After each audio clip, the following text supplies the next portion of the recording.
اللہ کا ہاتھ ہوگا، اللہ کا ہاتھ تمہارا ہاتھ نہیں ہوگا۔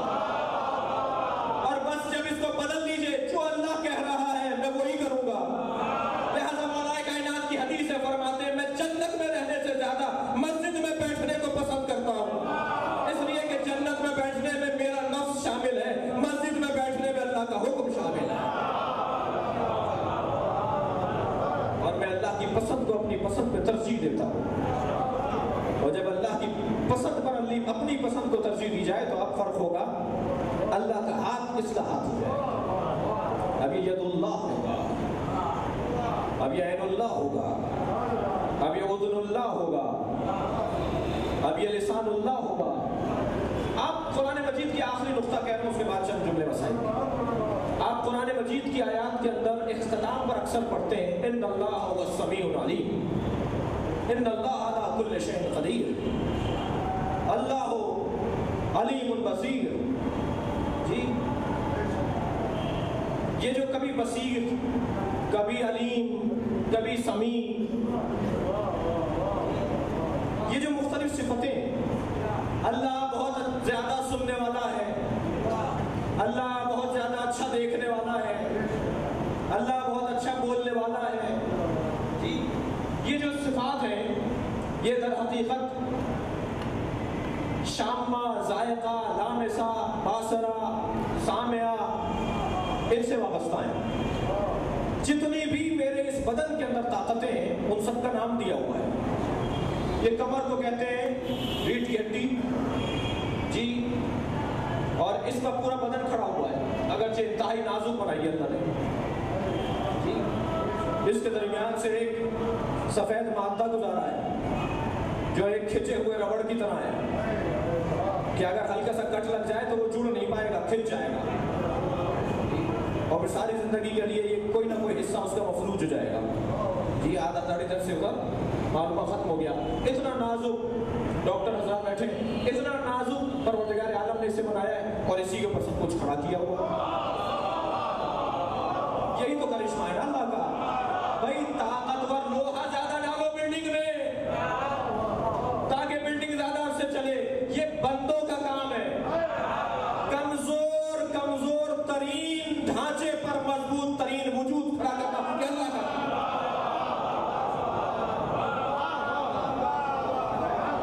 یہ پروردگار عالم کا یہ دماغ دیکھ لیجیے آپ،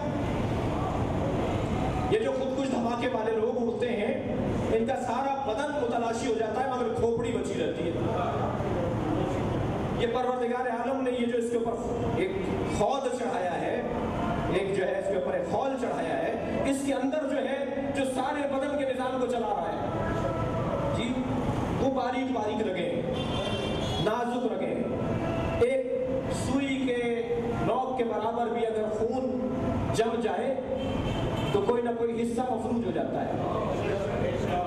اس دماغ کے اندر کتنا نازک بنایا اللہ نے، جو سب سے زیادہ نازک اور باریک بینی، جی کمپیوٹر کا ڈبہ جب آپ کھولیں گے تو کتنے باریک باریک اس کے اندر چیزیں لگی ہوئی ہیں۔ بھائی کمپیوٹر آج بنایا ہے، یہ اللہ نے کمپیوٹر بہت پہلے بنایا ہے، اور سارا وجود، ساری دنیا اسی کے اوپر چل رہی ہے۔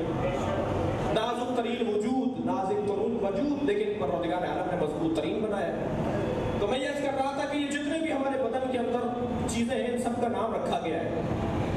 اس جگہ کو جو جہاں میرا اور آپ کا علم جمع ہوتا ہے مولانا، جہاں ہمارا اور آپ کا علم جمع ہوتا ہے، اسے عربی میں کہتے ہیں ایبا، عین یہ بے تے، دو نقطوں والے تے، ایبا، صدوشہ، اسے کہتے ہیں کان، زبان، ناک یا شامہ، لامسہ۔ اس جگہ کو یعنی پنڈلی کو کہتے ہیں رجل، رجل اور ہے رجل اور ہے، رجل تو مرد کو کہتے ہیں، اس پنڈلی کو کہتے ہیں رجل۔ سارا بدن اس پہ کھڑا ہے، جی سارا بدن اس پہ کھڑا ہوا ہے، رجل۔ یہ دو پہلو جو ہیں انہیں کہتے ہیں جنب۔ توجہ ہے بات کی بھائی، میں ایسی محنت نہیں کر رہا، مولا کو راضی کرنا چاہ رہا ہوں۔ اسے کہتے ہیں جنب، ان دونوں کو کہتے ہیں جنبین، یہ دونوں حصے، جی ان کے درمیان دل ہوتا ہے۔ اور قابل رکھا ہے، جو مرکز ہوتا ہے، انتہائی نازک بنایا ہے۔ دعائے عرفہ میں بھی امام حسین کہہ رہے ہیں یا اللہ تو نے میرے دل کے گرد کتنی نازک جھلیاں رکھی ہیں، پورا بدن اور پورا نظام یہ دل چلا رہا ہے، یہ برما، یہ ہینڈ پمپ ہمارے تصور کے لیے خون لے رہا ہے، خون پھینک رہا ہے، خون لے رہا ہے، خون پھینک رہا ہے۔ یہ جو کام دل کر رہا ہے نا، یہ اتنا نازک ہے، اس کے گرد اتنی نازک جھلیاں ہیں، اسے باریک ترین ستلیاں تصور میں لائیں، باریک ترین ڈوریاں اللہ نے اس پر آویزہ کیا ہوا ہے۔ اللہ نے اس دل کو ان سے پکڑا ہوا ہے جس طرح کسی چیز کو معلق کر دیا جائے اور سب کچھ چلا رہا ہے یہ۔ اللہ اکبر۔ اب ان تمام چیزوں کو ذہن میں رکھ کر یہ جو اللہ کہہ رہا ہے کہ جو میری خاطر زندگی گزارے اس کا ہاتھ میرا ہاتھ یا میرا ہاتھ اس کا ہاتھ، تو جو ساری زندگی اللہ کی خاطر گزارے، پروردگار عالم نے اس کے نام رکھے ہیں۔ کہا تم نے قرآن میں پڑھا ہوا السمیع البصیر، وہ سننے والا بھی ہے، دیکھنے والا بھی ہے۔ یہ جو اللہ دیکھنے والا ہے اور سننے والا ہے، اس کی طاقت کا اندازہ تمہیں جب ہوگا جب میں کسی کو اعوذ باللہ کہوں گا، کسی کو میں لسان اللہ کہوں گا، کسی کو میں عین اللہ کہوں گا، کسی کو میں جنب اللہ کہوں گا، کسی کو میں رج اللہ کہوں گا، کسی کو میں قلب اللہ کہوں گا، کسی کو میں عیبت اللہ کہوں گا۔ صلوات بھیجے محمد۔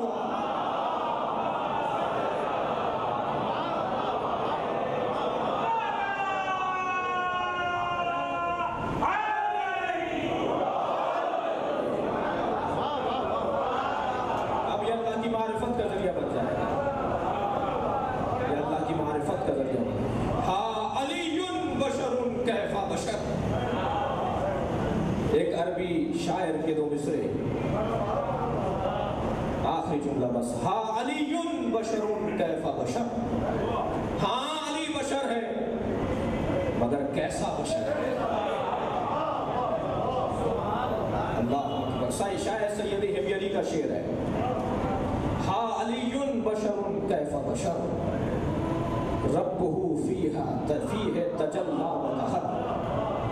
ہاں علی ہے بشر مگر کیسا بشر ہے کہ جس میں رب نے ظہور بھی کیا ہے، تجلی بھی کی ہے۔ اللہ کی تجلی کا نام علی ہے۔ اللہ اکبر۔ اللہ کی صفات کے ظہور کا نام علی ہے۔ یہ ایسے ہی پروردگار عالم نے اس وجود کا نام علی نہیں رکھا، علی بھی اللہ نے نام رکھا ہے۔ یہ نام میرے مولا کا اللہ نے نام رکھا ہے۔